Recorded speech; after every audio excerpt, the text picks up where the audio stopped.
Do not let your hearts be troubled. Believe in God. Believe also in me. In my Father's house there are many dwelling places. If it were not so, would I have told you that I go to prepare a place for you? And if I go and prepare a place for you, I will come again, and will take you to myself, so that where I am, there you may be also. In 1946, a brand new translation of the New Testament was published. It was called the Revised Standard Version. And this was a very significant event in the history of the English Bible, because the previously unrevised, authorized version had been around for a long time. I mean, a very long time. That Bible, better known as the King James Version, was first published in 1611. So, for 335 years, people had only heard one translation of the Bible.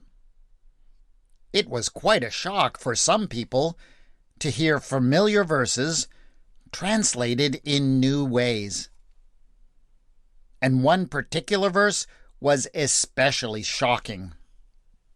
I just read it. In the Revised Standard Version, it was translated like this: "In my Father's house are many rooms.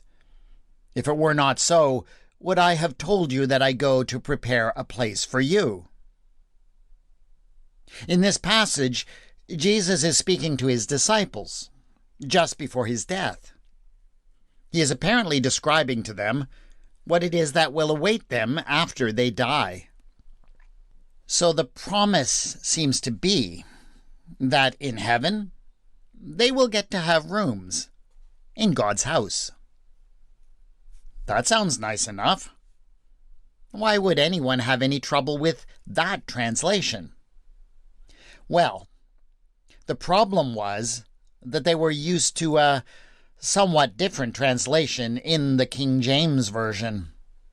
In the King James, Jesus says, "In my Father's house are many mansions." And now you see why people got upset. It seemed as if this new translation of the Bible was ripping them off. The King James Version promised them a mansion, and now this newfangled Bible was downgrading them to a mere room. I don't think so. And so, one of the big complaints against the new translation was, "I want my mansion." It was all a misunderstanding. What the original Greek text of the Gospel of John says is basically what it says in the Revised Standard Version. "In my Father's house are many rooms," or dwelling places. But actually, the old King James Version hadn't been wrong. At least, not when it was first published, over 400 years ago. Over 400 years ago, the English word mansion didn't mean the same thing that it means today. Back then, when somebody said that they lived in a mansion, people didn't imagine the homes of rich people like, to take an example from the 1940s, Henry Ford or Andrew Carnegie. They didn't imagine the Beverly Hillbillies. Back when the King James Version was published, a mansion just meant a place where you stayed. It often referred to a room in an inn, or a place where you were staying in someone else's house. 400 years ago, that was an excellent translation of the original Greek word. So it wasn't that the Bible had changed. It wasn't that the promises of Jesus had somehow been reduced. It was just that the English language had changed. So That is one misunderstanding that people have had with this verse. But there is another, deeper misunderstanding that is also there that I think we need to address. Whether they're thinking of a room or a mansion, there is a bigger fundamental assumption that people bring to this passage. They assume that it's all about what they get in heaven. It is taken as a description of the accommodations, even of the possessions that they will have in the afterlife. And I just want to underline that that is absolutely not what is being described for us in this passage. I do not believe that Jesus, or anyone else in the New Testament for that matter, ever gave us a description or list of what we would get in heaven. I don't think they ever described it at all. And they didn't for one fundamental reason. Whatever it is waiting for us on the other side of death absolutely defies all human description. We've never been there, and we don't have the language to describe it. The best we can do is offer a few metaphors. The best we can do is tell a story about what it is like. And that is exactly what Jesus is doing in this passage. He's not telling you what you get. He's telling you a story. And the story that he is telling would have been familiar to everyone who was listening to him or reading this gospel in the first century, because it was based on something that was essential to their culture. Their imaginations would have filled in the details of the story with no trouble. But we are not a part of that culture. So it is harder for us to fill in those details and understand the richness of the story he is telling. So, for us to appreciate what is really going on, we have to add those details. So, allow me to assist you. This is Retelling the Bible.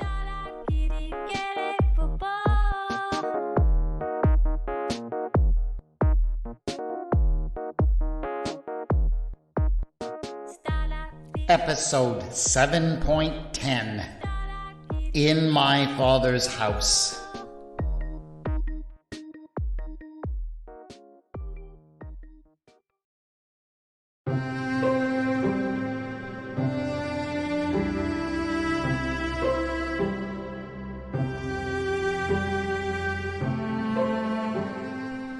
The young man was walking away from his family home. His father was a wealthy man who owned a fine farm and house in the countryside. He knew that it would all be his one day, and he would look forward to doing his best to take care of it. But in the meantime, he wanted to experience the world apart from his family and outside of the farm, and discover who he himself was. And so, he was heading for the city, that famous Mecca for all those who want to find some anonymity. As he came into the city, therefore, he did not tell anyone who he was. He certainly did not flaunt any of his wealth. He just went and found some simple rooms to stay in. He found what work he could to sustain himself. And he went about living in the city and experiencing its people.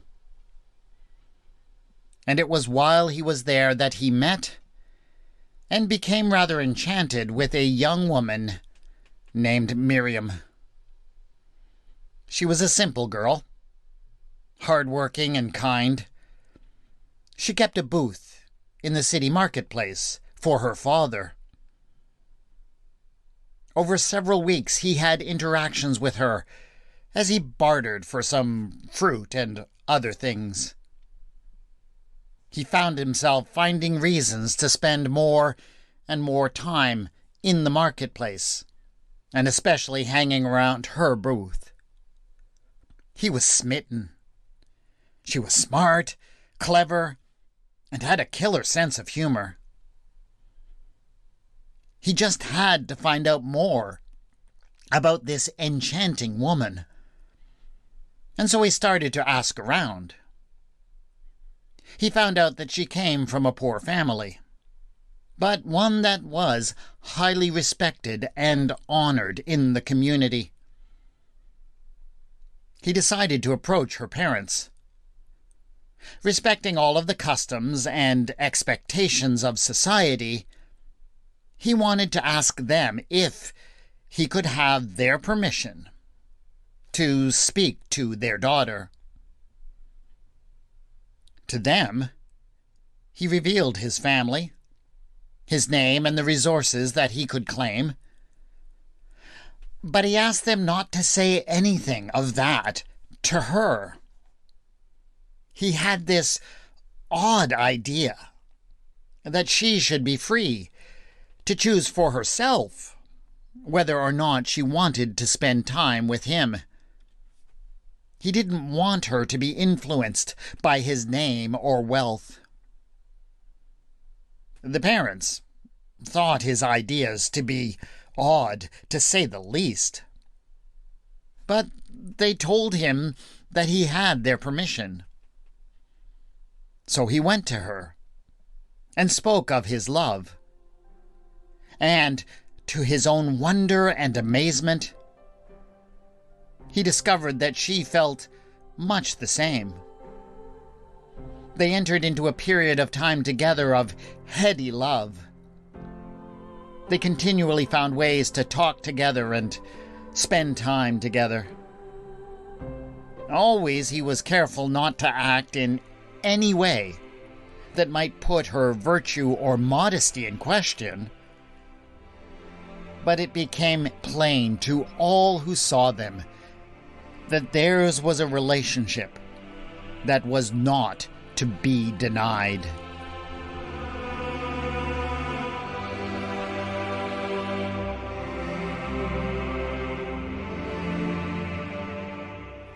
Love matches were not common in those days. The normal practice was for marriage to be something worked out between families, with the actual couple's feelings on the matter being seen as a question of little importance. Love marriages could sometimes be frowned upon just because they were unique. But they could happen. It was just that they were so rare that it wasn't quite clear to the young man even how he was supposed to raise the question. As he came to the next step, therefore, the young man didn't really know how he ought to speak to her. They met together in the public square. They gazed lovingly at one another for a while before he finally found the courage to speak of his plans. "My love," he said abruptly, I'm leaving. I have to go out of the city." In his nervousness and fear, he had not paused to think about how she might respond to such words. He did not realize how they might have sounded to her. Immediately her eyes filled with tears. He saw such dismay upon her face. She was clearly thinking that he had chosen to dump her. "No, no," he cried out. "That's not it at all. Please don't misunderstand what I'm saying." But then he felt lost, because he could not imagine how he could put into words all that he was feeling and what he wanted to say. And so he paused for a moment, took a deep breath, and decided that it would be best to explain to her, step by step, what it was that he was planning to do. In my father's house, there are many rooms. I know I haven't told this to you before. I haven't said it, but yes, I do come from an honored family and a prosperous house. That's what I mean when I tell you that I have to go now. I'm going there, to my father's house. And if I go there, well, it's only so that I can prepare a place for you. And if I go and prepare a place for you, I will come again and will take you to myself, so that where I am, there you may be also. And when she heard that, she finally understood, and she smiled and sent him off with all of her love.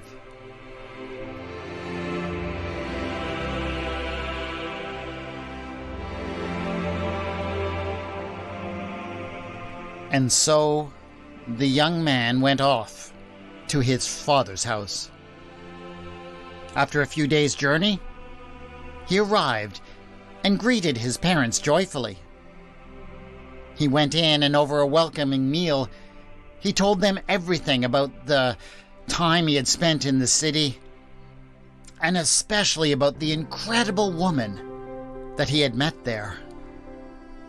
So lovingly and joyfully did he describe her that his parents simply could not wait to meet this extraordinary woman. But first, the man had some work to do. His father's house was built around a central courtyard. On one side was the main entrance, and the room where his father carried out his business. On another there were kitchens and storage. Over there was a place for welcoming guests, with lavish couches for reclining while dining. But there were also a number of private chambers. It was a large and extended family who lived here, not just his parents and siblings. There were his grandmother, his uncles and aunts, and many cousins as well. And they all had their own spaces for sleeping and other private matters. His task was to prepare a place among those chambers for himself and his bride, so that they could join his father's household.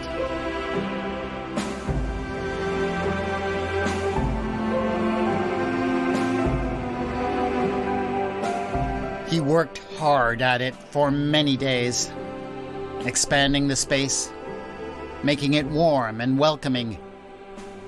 He filled it with mementos that reminded him, and he hoped would remind her, of the many discussions they had had together in the marketplace. He put in windows to fill the room with light, and cabinets in which she would store her happiest memories. Finally, it was all ready. And so he went and said to his father, "Now I will go to find my bride, and I will bring her here, and she will make her home in the heart of our family." A few days later, the father looked out of his front door and was pleased to see his son coming down the walk. He was accompanied by his best friends, who had come to wish him well. And at his side was a beautiful young woman with whom he would share a wonderful life.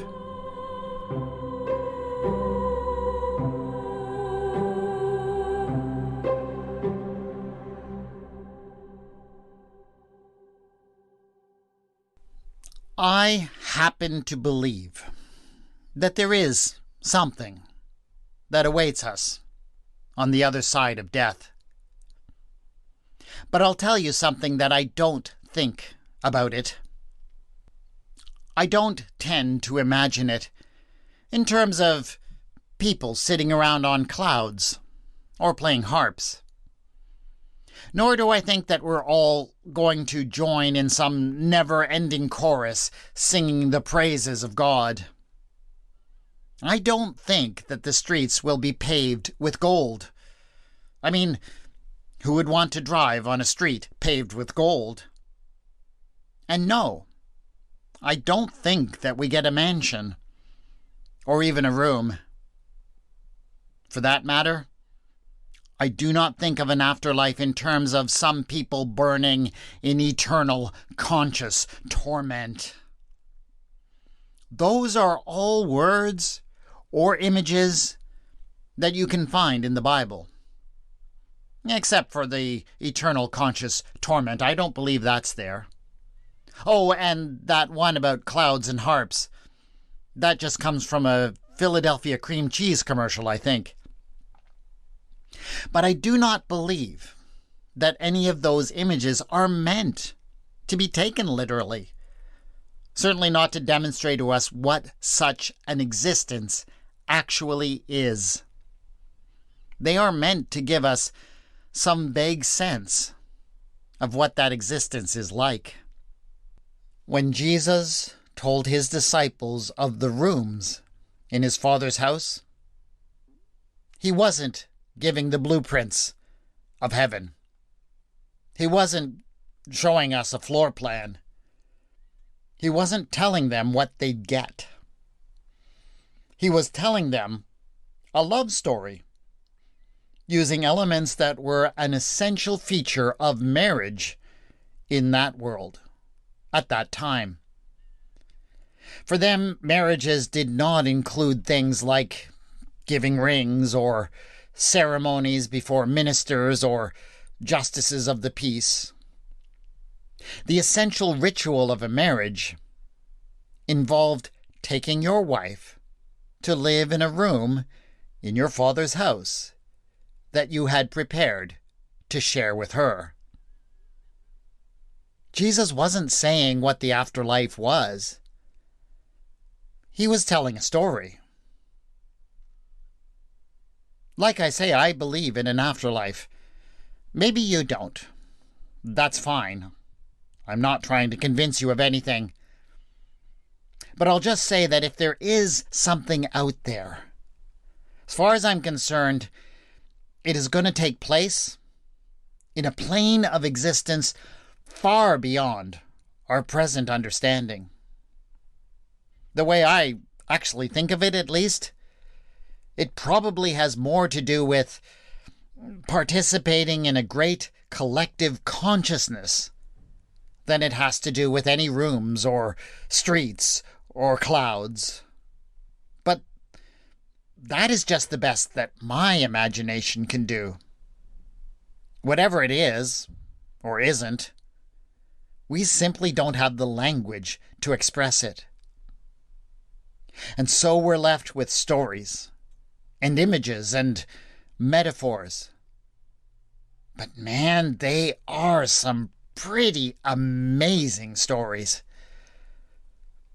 And with this particular story about the rooms in his Father's house, what I suspect that Jesus was saying, more than anything else, was that the fundamental nature of this existence that we can scarcely imagine is love. Pure, unfailing love. I believe that he was saying that when everything else has been destroyed, love remains. And love is enough. And I guess I would say that is the primary reason why I do believe there is something beyond this life. That is it for this episode of Retelling the Bible. Please subscribe so you can get the next episode in a couple of weeks. And do leave a review on your podcast provider to help other people find and appreciate this podcast. The theme music for the podcast is Ah Da by Kevin MacLeod, and the mood music for this episode was Journey to Anywhere by Sasha End. The music is licensed under the Creative Commons and can be found at filmmusic.io. You can contact me on Twitter at Retelling Bible and on the Facebook page Retelling the Bible. Show notes for this episode have been posted at retellingthebible.wordpress.com. Thanks again to my awesome Patreon supporters who back this podcast.